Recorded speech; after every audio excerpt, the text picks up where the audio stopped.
जय हिंद दोस्तों, आज संडे है। आपको मैं क्लियर करना चाहता हूं कि आपकी पेंशन बढ़ी तो क्यों बढ़ी, आपकी पेंशन बढ़ी नहीं तो क्यों नहीं बढ़ी, क्यों आपके पास अनचेंज का मैसेज आ रहा है। बोर्ड पे समझाने की कोशिश करूंगा कि टर्म्स ऑफ एंगेजमेंट बिफोर 98 और आफ्टर 98 के रिटायरीज के लिए मैक्सिमम लेंथ ऑफ सर्विस कितनी है और मैक्सिमम लेंथ ऑफ सर्विस के हिसाब से आपकी एक्स ग्रुप की पेंशन कितनी है, वाई ग्रुप की पेंशन कितनी है।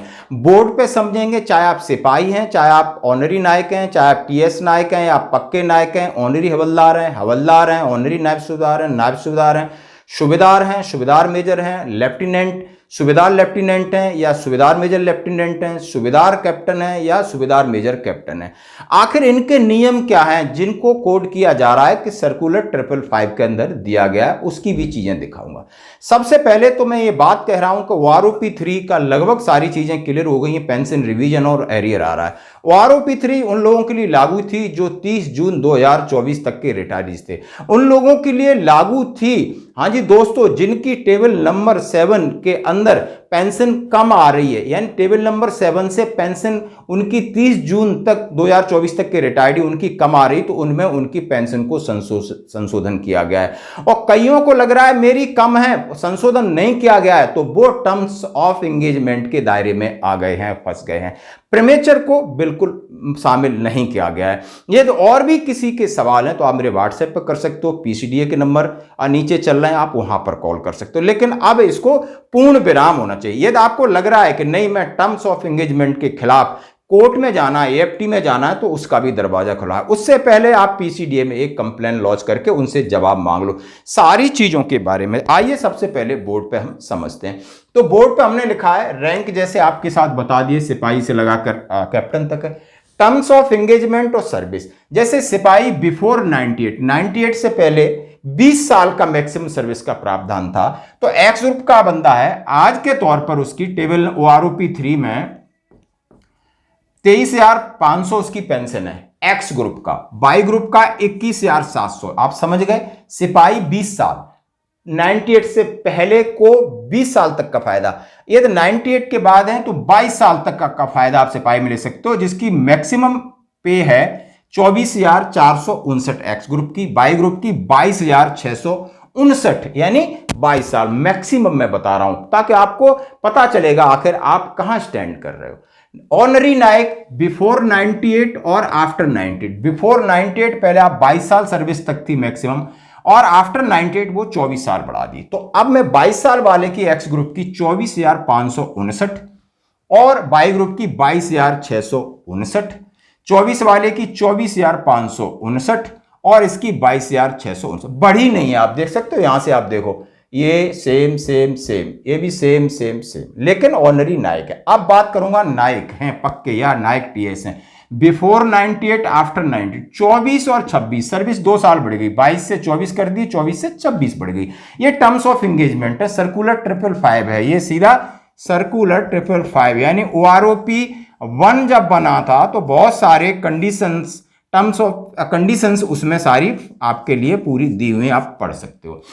अब मैं बात करूंगा 24 साल वाले की 27,585 और 23,569, 26 साल वाले नायक की 27,585, 23,569। आप बोलोगे 26 वाला नायक कौन है, तो आपको एयरफोर्स में होंगे, नेवी में ये लोग होंगे, लेकिन नेवी की टर्म्स ऑफ एंगेजमेंट अलग है, लेकिन मैं बता रहा हूं। ऑनरी हवलदार बिफोर 98 24 साल, आफ्टर 98 26 साल। यदि 24 साल का एक्स ग्रुप की 27,585, वाई ग्रुप की 23,625। ये 26 साल वाला ऑनरी हवलदार है तो 27,585, यहां कोई बदलाव नहीं होता दिख रहा है, आप यहां तक देख रहे हो। और वाई ग्रुप की भी 23,625, इसमें भी 2 साल सर्विस बढ़ी, लेकिन आपका पेंशन नहीं बढ़ा, ना एक्स ग्रुप में बढ़ा ना वाई ग्रुप में बढ़ा। ऑनरी हवलदार की, अब हवलदार जी यहां आ जाते हैं।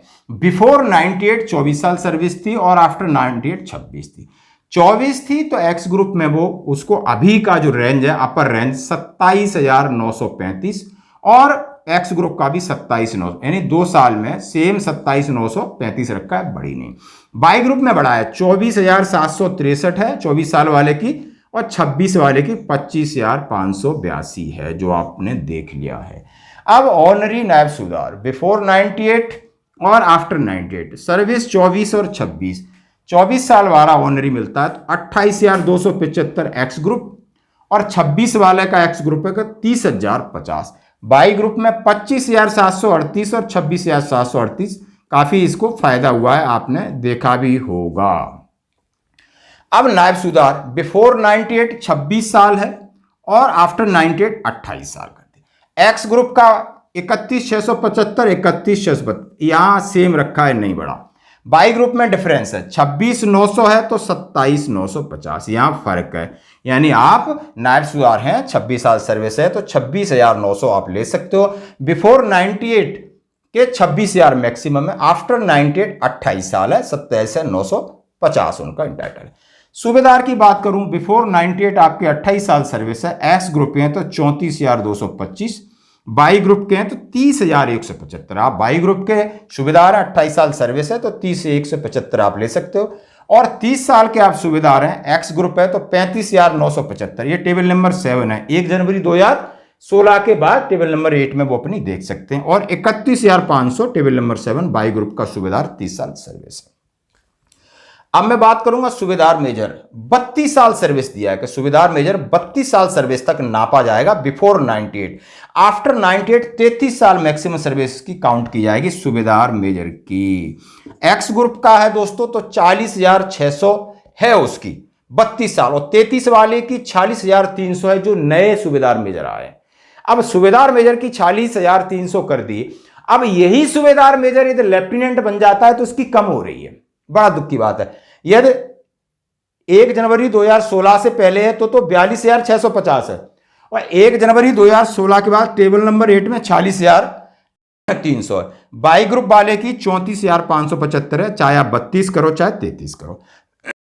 अब घुंडी फंस रही है एक्स ग्रुप में। अब आपने 42,650 रखा और 46,300। अब यहां पर जो ये सूबेदार मेजर हैं, अब वो भी लेफ्टिनेंट और कैप्टन बनते हैं तो उनको सीधा घाटा हो रहा है लेफ्टिनेंट बनने पे। कैसे हो रहा है जरा देखो।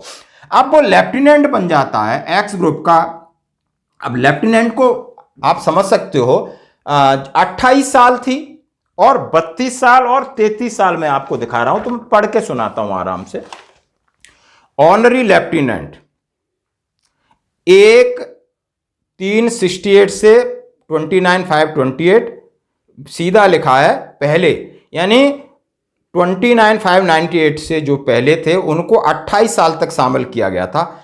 और यदि वो सूबेदार मेजर लेफ्टिनेंट बने हैं तो 32 साल तक, सूबेदार है तो 28 साल तक, और एसएम है तो 32 साल तक। 28 और 32 यानी आज के हिसाब से 98 से पहले का तो 40,750 है, 28 साल सर्विस करके आया।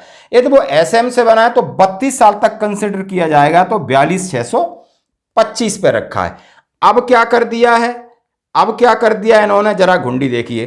30/5/98 से टिल डेट फ्रॉम 21 से 30 साल दे दिया। 21 से 30 साल, और 21 से 30 साल देने से चाहे आप सूबेदार हैं चाहे सूबेदार मेजर हैं, दोनों को 30 साल लागू है, लेकिन 41,200। अब यहां से भी ये कम हुआ, यहां से भी ये कम हुआ। यदि वो एक्स ग्रुप का सूबेदार मेजर है तो आप बताओ उसको, यदि एक्स ग्रुप का किसी भी पहले का भी सूबेदार मेजर है, बाद का भी सूबेदार है, ये 42,650 है, ये 46,300। अब उसको कहां फायदा हो रहा है, हर जगह घाटा हो रहा है। तो क्या रैंक के बाद हायर रैंक मिलने से तनख्वाह कम होती है? ये अफसरों में है जहां एमएसपी कटती है, लेकिन यहां एक कंडीशन आज के बाद ये लागू हो गई। भाई बिल्कुल सही बात है, आप देख रहे हो कितना, जिसको मैं गदर बोलूंगा। यदि आप लेफ्टिनेंट हैं, नए हैं भाई साहब, आप नए अभी बने हैं और आप 98 के बाद के बने हैं, तो आपको चाहे आप सूबेदार हैं चाहे सूबेदार मेजर हैं, 30 साल में कंसीडर किया जाएगा। और 30 साल में कंसीडर करने से आप उनकी पेंशन आप अपनी टेबल में देख सकते हो बड़े प्यार से। अब 30 साल वाले की मैं टेबल नंबर 7 भी दिखाऊंगा, क्योंकि सारी चीज क्लियर करनी है। अब 30 साल में 41,200 के आप अधिकारी हैं, 41,200 के। यदि वो यहां से बना है उठ करके एक्स ग्रुप से, तो उसको तो बेचारे का फिर दोष किसका है? इसीलिए ये वीडियो बहुत। अब इसके लिए आपको कोर्ट में जाना होगा। बिल्कुल, यदि मैं पिछले रैंक में ज्यादा ले रहा था, हाई रैंक में मैं अपग्रेड हुआ हूं, तो मेरी पेंशन कम क्यों? मेरे साथ भी लगभग ऐसा ही हुआ है। अब मैं बात करूंगा कैप्टन की। तो कैप्टन के लिए उन्होंने 98 से पहले को 32 साल रखा था, अब 33 साल है। अब 98 से पहले के जो पुराने कैप्टन है वो 42,625 पे अटकेंगे और 98 के बाद उन्हें 46,300 का फायदा मिलेगा। तो दोस्तों ये हैं मामले और ये है विचित्रता वारूपी की। एक और अनोमलीज आपको देखने में मिल गई। यदि आपको फिर भी ये सवाल है कि नहीं मैंने पूछना है तो आप मेरे व्हाट्सएप पे पूछ सकते हो। अभी केस की बात है तो पहले आप ग्रेवियंस सीपीग्राम पे डालो, पीसीडीए में डालो, टेबल नंबर 8 वाले हो तो डालो, एक्स ग्रुप वाले हो तो अपनी चीजें पूरा हवाला दो कि श्रीमान मेरी सर्विस 33 साल है और मैं 2020 में रिटायर्ड हुआ हूं, मैं एक्स ग्रुप का सूबेदार मेजर था और अब मैं फिर लेफ्टिनेंट बना। लेफ्टिनेंट बनने से मेरी पेंशन 41,200 या 42-44 है, लेकिन 46,300 सूबेदार मेजर एक्स ग्रुप की, तो मेरी पेंशन रैंक बढ़ने से मेरा एक तो ग्रुप खत्म कर दिया, ग्रुप का भी फायदा गया और मेरा रैंक का भी फायदा गया, हायर रैंक की आप कम पेंशन दे रहे। तो दोस्तों यदि आप कोई भी सब फौजी हैं तो आप देख सकते हो ऐसी विसंगतियां और ऐसी चीजें जहां पर हम सफर कर रहे हैं। तो दोस्तों यदि आपको लग रहा है आपकी पेंशन अनचेंज का मैसेज आया तो या तो आप जो टेबल नंबर 7 आपके लिए लागू है उससे आप ज्यादा पहले ही ले रहे हो तो फिर आपकी पेंशन बढ़ेगी नहीं, उससे कम ले रहे हो तो आपकी पेंशन बढ़ेगी। लेकिन ध्यान रखना टर्म्स ऑफ एंगेजमेंट में कोई खास फर्क नहीं है। सिपाही से लगाकर सूबेदार तक को 30 साल सर्विस है, आर्मी वालों की बात कर रहा हूं, एयरफोर्स नेवी। तो ये तो सीधा सीधा फायदा यहां लफड़ा पड़ रहा है सूबेदार लेफ्टिनेंट और सूबेदार मेजर लेफ्टिनेंट के बीच में और कैप्टन के बीच में, ये थोड़ी उलझन है। बाकियों के लिए जो मैसेज आ रहा है वो आप कम सर्विस वालों को आ रहा है, क्योंकि कम सर्विस वालों की पेंशन इस बार बड़ी नहीं है, लेंथ ऑफ सर्विस जिसकी कम है नहीं बढ़ी। लेकिन ओआरओपी की मेन परिभाषा क्या थी कि जो जल्दी रिटायर्ड होते हैं उनको ओआरओपी का फायदा मिले, लेकिन ओआरओपी अब बिल्कुल दिशाहीन हो चुकी है। ओआरओपी 4 आएगा तो कुछ और ही बन के आएगा। आपकी क्या राय जरूर कमेंट्स करें।